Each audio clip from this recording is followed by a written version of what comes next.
Hello दोस्तों, तुलिका दर्शन channel में मैं रमाशंकर डिमरी आपका एक बार फिर से स्वागत करता हूं। और आज हम देखते हैं कुछ कला जगत के नए प्रश्नों को। आई होप आपकी तैयारी बहुत अच्छे से चल रही होगी और ये प्रश्न आपको कुछ लाभान्वित कर रहे होंगे। और आज के अंक का पहला सवाल है, ब्रिटिश सरकार ने किस वर्ष एलिफेंटा द्वीप की हाथी की मूर्ति को ब्रिटेन ले जाने का प्रयास किया था? सवाल एक बार फिर से सुन लीजिए। ब्रिटिश सरकार ने किस वर्ष एलिफेंटा द्वीप की हाथी की मूर्ति को ब्रिटेन ले जाने का प्रयास किया था?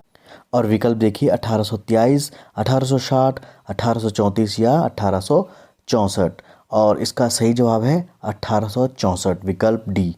1864 में ब्रिटिश सरकार ने एलिफेंटा की हाथी की मूर्ति को ब्रिटेन ले जाने का असफल प्रयास किया था। दूसरा प्रश्न देखते हैं, मुगल शैली के समय पानी लगाकर सुखाया कागज़ कौन सा कागज़ था? ये बहुत ही इम्पोर्टेंट क्वेश्चन है। मुगल शैली के समय पानी लगाकर सुखाया कागज़ कौन सा कागज़ था? और विकल्प देखते हैं, नुखैयर, सुल्तानी, दौलताबादी या खटाई कागज़। तो पानी लगाकर सुखाया कागज़ जो होता था उसका नाम है नुखैयर कागज़, विकल्प ए सही हो जाता है। तीसरा प्रश्न देखते हैं, पहली कुमाऊनी फिल्म कौन सी थी? और क्योंकि उत्तराखंड की संस्कृति से संबंधित पूछे जाएंगे सवाल, तो हो सकता है ये सवाल भी पूछ लिया जाए। पहली कुमाऊनी फिल्म कौन सी थी? विकल्प है मेघा आ, घर जवें, बटवारू या जगवाल। तो कुमाऊनी फिल्म जो प्रथम फिल्म है वो थी मेघा आ। तो आप इसको भी जरूर ध्यान में रखिएगा। चौथा प्रश्न है हमारा, पिकासो का चित्र अवेन्यू की स्त्रियां किस वाद का चित्र है? भविष्यवाद, दादावाद, अति यथार्थवाद या घनवाद? ऑब्वियसली अगर पिकासो ने इसको बनाया है तो यह घनवाद से संबंधित होना चाहिए। तो अवेन्यू की स्त्री जो है वो घनवाद से संबंधित है, विकल्प डी सही हो जाता है। पांचवा प्रश्न है, काला चांद चित्र किस कलाकार का है? और विकल्प देखिए, अंजलि इलामेनन, रामकिंकर बैज, सतीश गुजराल या अविंद्रनाथ टैगोर। तो काला चांद जो चित्र है वह है सतीश गुजराल जी का, विकल्प सी सही हो जाता है। और छठा प्रश्न है, सीधी लंबवत रेखा से मस्तिष्क में कैसा प्रभाव पैदा होता है? यानी कि जो वर्टिकल लाइन होती है मस्तिष्क में, उससे कैसा प्रभाव पैदा होता है? गौरव का, आकांक्षा का, शक्ति का या उपरोक्त सभी का? तो जो सीधी लंबवत रेखा होती है उससे उपरोक्त सभी यानी गौरव, आकांक्षा और शक्ति ये प्रभाव पैदा होता है। तो विकल्प डी सही हो जाता है। सातवां प्रश्न है, एक सूखे रंग पर दूसरे रंग की पतली तह लगाना जिससे नीचे का रंग भी दिखाई देता रहे क्या कहलाता है? और ये एक टेक्निक के बारे में पूछा जा रहा है यहाँ पे। एक सूखे रंग पर दूसरे रंग की पतली तह लगाना जिससे नीचे का रंग भी दिखाई देता रहे क्या कहलाता है? और विकल्प है क्रोम, ग्लेज, इम्पेस्टो या उपरोक्त सभी। तो जो ये टेक्निक है जिसमें एक रंग के ऊपर दूसरा रंग लगाया जाए और नीचे का रंग दिखता रहे, उस टेक्निक को कहते हैं ग्लेज टेक्निक, विकल्प बी सही हो जाता है। आठवां प्रश्न है, सिंधु घाटी सभ्यता के किस स्थान से उत्खनन में तराजू प्राप्त हुआ था? और विकल्प देखिए, लोथल, हड़प्पा, कालीबंगन या मोहनजोदड़ो। और जहाँ से तराजू प्राप्त हुआ था वह स्थान है लोथल, विकल्प ए सही हो जाता है। और लोथल में ही माप तौल का जो प्रमाण मिला था वो इसी तराजू के द्वारा ही लगाया गया था। नवां प्रश्न है हमारा, निम्न में से चर्म वाद्य यंत्र कौन सा है? निम्न में से चर्म वाद्य यंत्र कौन सा है? शहनाई, बांसुरी, तबला या वीणा? तो सबसे पहले ये समझ लीजिए चर्म वाद्य यंत्र क्या होता है, यानी कि जिसमें कोई चमड़े का भाग लगा हो। तो शहनाई, बांसुरी और वीणा ये इसमें किसी भी प्रकार का एक बाहरी आवरण नहीं लगा होता है जिसमें कि थाप दे करके बजाया जा सके। तो जो तबला होता है, ढोलक होता है, नंगाड़ा होता है, इसमें चमड़े की एक लेयर लगाई जाती है जिसके थाप से ध्वनि उत्पन्न होती है। तो इसलिए इसे चर्म वाद्य यंत्र कहते हैं। तो विकल्प सी तबला सही हो जाता है। 10वां प्रश्न देखते हैं, इनमें से सांची के स्तूप में किसकी अस्थियां नहीं रखी हुई हैं? आप ध्यान दीजिएगा, नहीं रखी हुई हैं। और विकल्प है सारिकापुत्ता, गौतम बुद्ध, महाभोगलायन, इनमें से कोई नहीं। तो सांची के स्तूप में किसकी अस्थियां नहीं रखी हुई हैं? और सांची के स्तूप में जो अस्थियां नहीं रखी हुई हैं उनमें है गौतम बुद्ध, यानी कि सारिकापुत्ता और महाभोगलायन की अस्थियां सांची के स्तूप में रखी गई हैं, गौतम बुद्ध की अस्थियां नहीं रखी गई हैं। तो विकल्प बी सही हो जाता है। 11वां प्रश्न है, रहस्यमयी रूपकुंड किस राज्य में है? रहस्यमयी रूपकुंड किस राज्य में है? विकल्प देखते हैं, महाराष्ट्र, उत्तराखंड, हिमाचल प्रदेश या असम। तो जो ये रूपकुंड है यह उत्तराखंड में स्थित है। और रूपकुंड को रहस्यमय इसलिए कहा जाता है क्योंकि यहाँ पे काफ़ी सारे मानव कंकाल मिले हैं और इस पर भी विभिन्न विद्वानों का मत है कि ये कंकाल किसके हो सकते हैं, इसीलिए इसको रहस्यमयी कहा गया है। तो रूपकुंड जो है उत्तराखंड में स्थित एक बहुत ही प्रसिद्ध कुंड है। प्रश्न संख्या 12 देखते हैं, उत्तराखंड का मूल वाद्य यंत्र नहीं है। मूल वाद्य यंत्र नहीं है पूछा है आपको। विकल्प देखिए, हुडका, मशकबीन, ढोल या दमाऊ। हुडका, मशकबीन, ढोल और दमाऊ।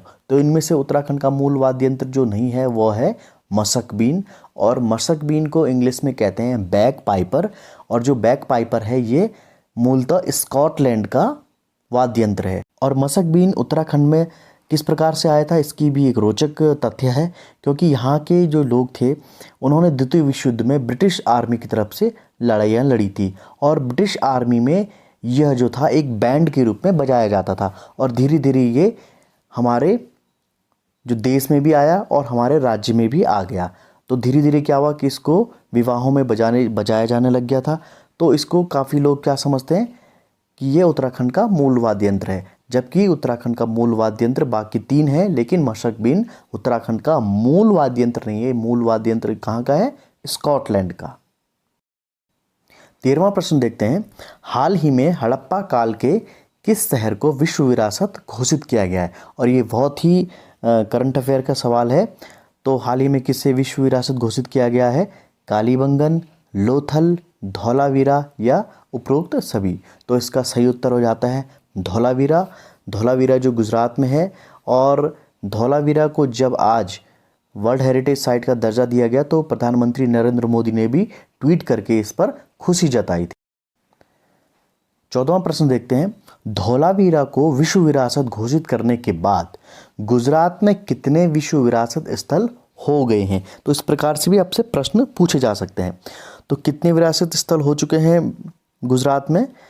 तो विकल्प देखिए, 3, 4, 6 या 7। तो धौलावीरा को विश्व विरासत घोषित करने के बाद गुजरात में 4 वर्ल्ड हेरिटेज साइट हो चुकी हैं। अब ये 4 वर्ल्ड हेरिटेज साइट कौन कौन सी हैं तो इनको हम देखते हैं। चंपानेर पावागढ़ का किला जो 2004 में घोषित किया गया था, पाटन रानी की वाव 2014 में, ऐतिहासिक शहर अहमदाबाद 2017 में और धौलावीरा 2021 में। तो इस प्रकार से 4 जो वर्ल्ड हेरिटेज साइट हैं वो गुजरात में हो गई हैं। 15वां प्रश्न देखते हैं, इनमें से दक्खन शैली का प्रसिद्ध चित्र कौन सा है? मारूरागनी, रागमेघ, नर्तक या बाज। तो जो दक्खन शैली का प्रसिद्ध चित्र है वह है नर्तक। और इस नर्तक के ऊपर डाक टिकट भी जारी हो चुका है इस पेंटिंग के ऊपर। तो ध्यान में रखिएगा आप, दक्खन शैली का प्रसिद्ध चित्र जो है वह है नर्तक। विकल्प सी सही हो जाता है। और 16वां प्रश्न है, किसके अनुसार मुगल काल को भारतीय वास्तुकला का ग्रीष्मकाल माना जाता है? और विकल्प देखिए, आनंद कुमार स्वामी, पर्सी ब्राउन, कार्ल खंडालावाला या WG आर्चर। तो भारतीय वास्तुकला का ग्रीष्मकाल जो माना जाता है वो पर्सी ब्राउन के अनुसार माना जाता है।